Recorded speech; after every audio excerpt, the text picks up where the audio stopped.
Let me tell you about a very simple scene, one you've probably already experienced, which explains precisely why we're recording this episode today. You're walking briskly, already running late, phone in hand. Perhaps you've just gotten out of a taxi, a bus, or a university hallway, and someone asks you with a smile, "How are you?" You smile back, but internally, your brain freezes for half a second because you know what to say. And yet, the words don't come naturally. So you pull out the safe line you've always known, "I'm fine, thanks, and you?" And you immediately feel like it sounds a bit mechanical, as if you pressed a button instead of speaking. And the most frustrating thing is that it's not a problem of level. It's not that you don't understand the question. It's just that you don't have a simple structure to answer it and follow up, especially when you are stressed, tired, or in a hurry. And that is precisely the subject of today. Learning to answer, "How are you?" in a natural, calm, and human way, without giving the impression of reciting a sentence from a school textbook. Welcome to English Simplified. I'm Alex. And me, Laura. It's a pleasure to see you all again, and I hope you are all well. In this podcast, we're not aiming to master sophisticated English, but to build reliable English, the kind you can use even when tired, nervous, or under pressure.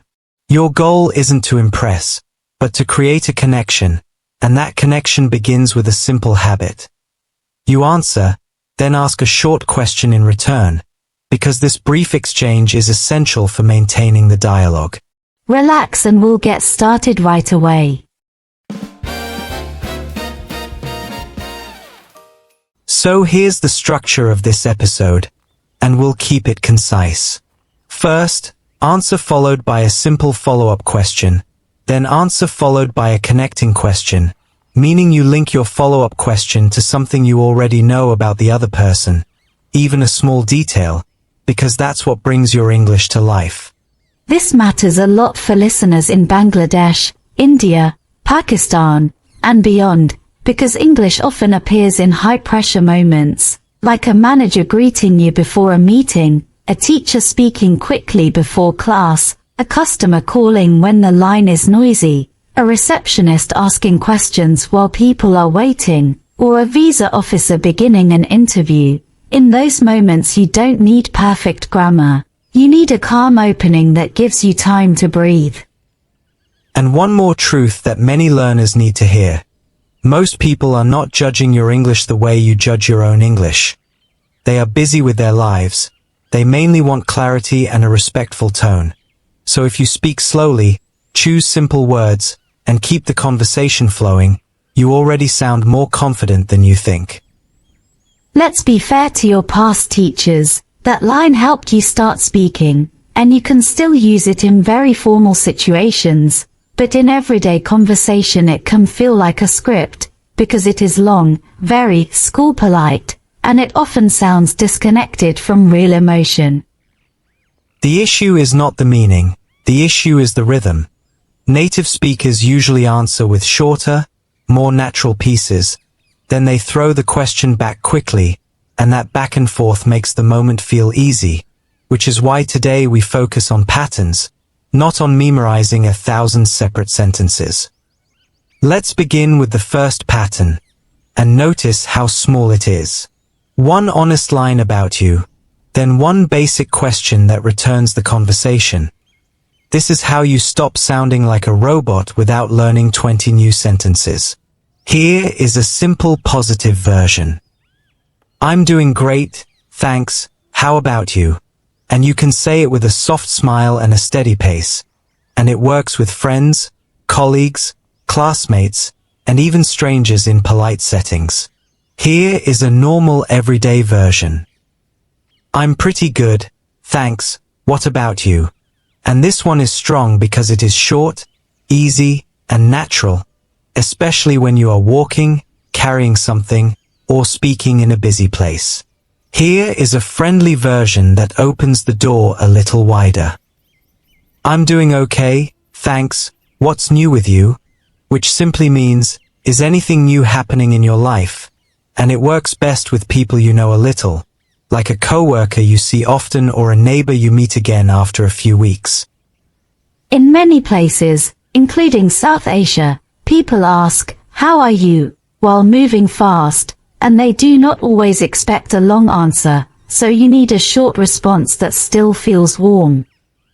That is why the follow-up question matters, because it keeps the tone friendly without demanding time. Now let's handle the answers that reflect real life, because many of you are balancing work, study, family responsibility, and money pressure at the same time, and you still show up.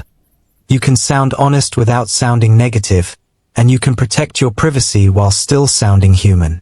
If you are busy, you can say, "I've been a bit busy, but I'm okay. How have things been with you?" And the phrase "a bit" is useful, because it shows nuance, not drama, and it sounds natural.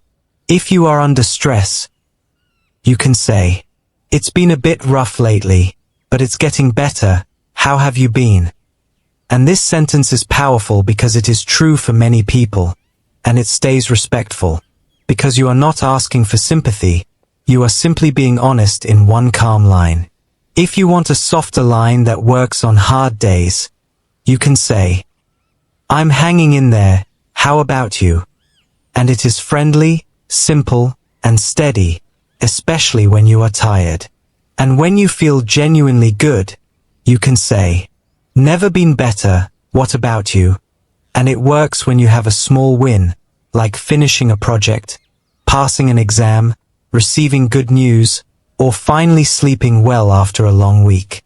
A listener from Karachi once told me she used to say, "I'm fine," even on days when she was clearly not fine, because she feared people would judge her or ask too many questions. When she switched to "a bit rough, but getting better," she felt relief, because she was honest without exposing her private story, and she noticed that people responded with more respect, not less. Another listener from Dhaka said something similar. He works long hours, studies at night, and supports family, and he felt guilty when he could not sound happy in English. When he learned he could be truthful without being heavy, his English became calmer, and his face relaxed, and that alone changed the way people reacted to him. If your environment is more formal, like an office, a hospital, a classroom, or an interview, you can keep the same pattern and adjust the tone. The structure stays, the words become slightly more professional, and you still sound natural. You can say, "I'm doing well, thank you, how about yourself?" Or "I'm doing well today, how are you doing?" And these lines sound clean and polite, without the textbook feeling of "and you." In many workplaces across Dhaka, Delhi, Lahore, and beyond, people care less about your accent and more about your clarity. When you speak calmly, pause naturally, and ask a simple question back, you sound confident, even with simple words. And when you speak with a calm rhythm, you also give the other person a calm rhythm, because conversation is shared. If you rush, they rush, but if you slow down gently, many people follow your pace, and your English becomes easier to manage.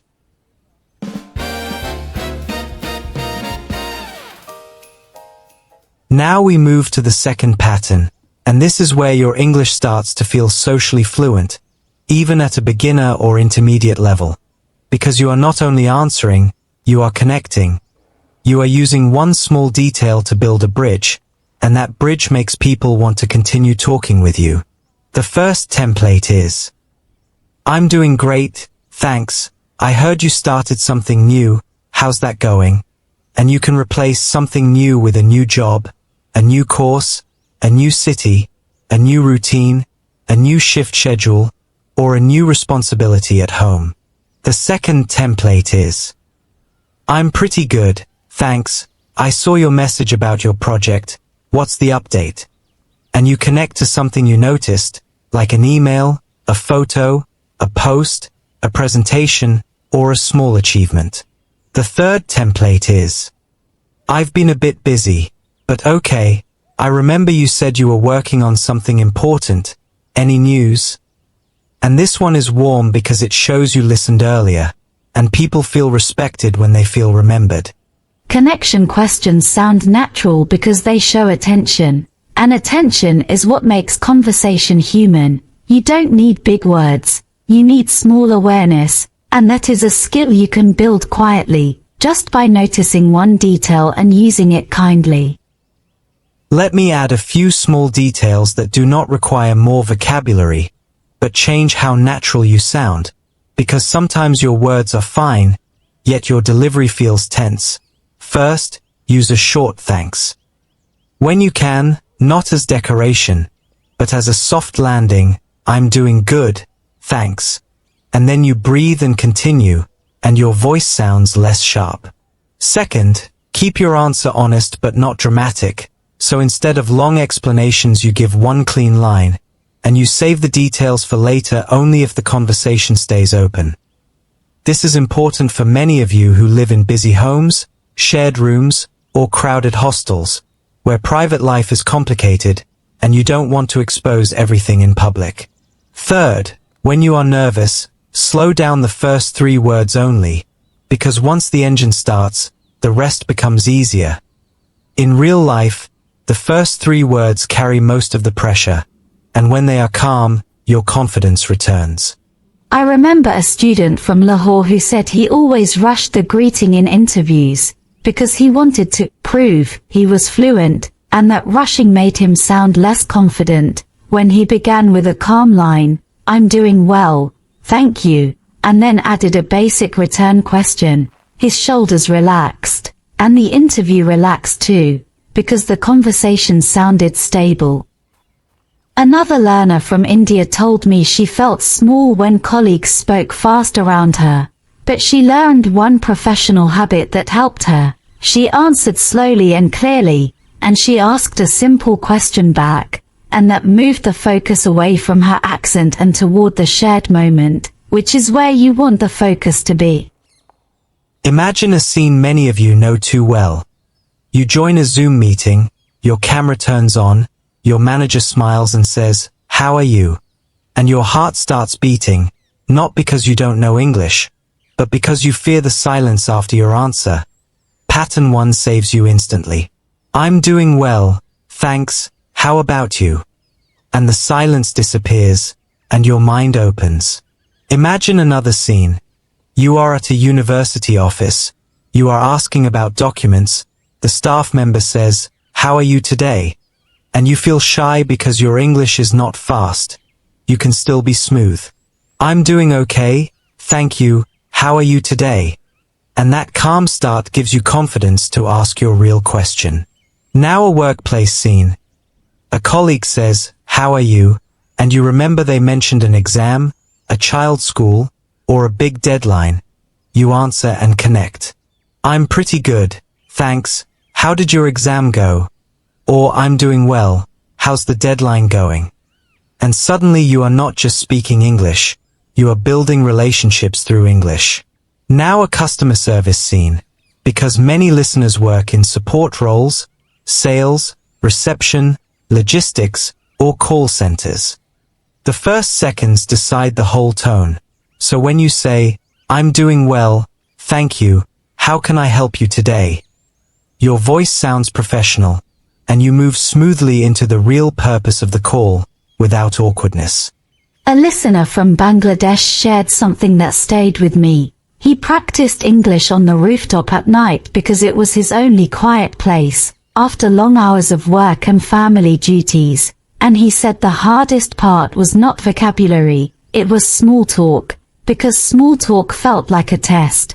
When he memorized 2 calm patterns, he stopped searching for the perfect sentence, and he started speaking, and that small shift changed his confidence at work. Another listener from India told us he could write emails beautifully, but face-to-face greetings made him nervous, and he realized the problem was not knowledge, it was the first line. When the first line became stable, his mind stopped panicking, and the rest of his English came out naturally. Connection is powerful, but it must stay respectful. So here is a gentle boundary. If you connect and the person answers briefly, you accept it and move on, because good communication includes space. Your goal is not to interrogate. Your goal is to show interest in a simple way. Also, choose connection questions that fit the situation.